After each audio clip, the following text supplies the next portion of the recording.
Leo tunaona mhubiri ambaye anahubiri lakini na bag magic. Tunaona kanisa ambayo inajaa watu, kumbe kumadhabahu kuna irizi iliwekwa.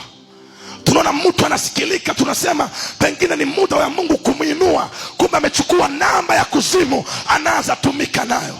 Enyi wateule mliologwa, msimwache Mungu sababu ya nasa ya dunia. Ni nani aliwaonesha utamu wa dunia? Kumbukeni mlipoanzia, kumbukeni milima mlizopanda, kumbukeni maisha yenu ya utakaso, kumbukeni injili ya kweli.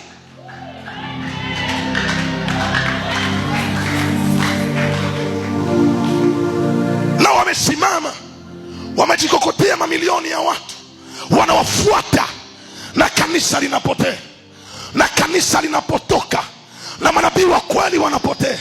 Tena angalieni sana, wale wanaofanya maovu wana watu wengi wanaowafuata. Sawasawa na Biblia ilivyosema, ni ile njia inayoondea kwenye upotovu ndio ina watu wengi waifuatayo, lakini njia ya ukweli watu wengi wanaikataa.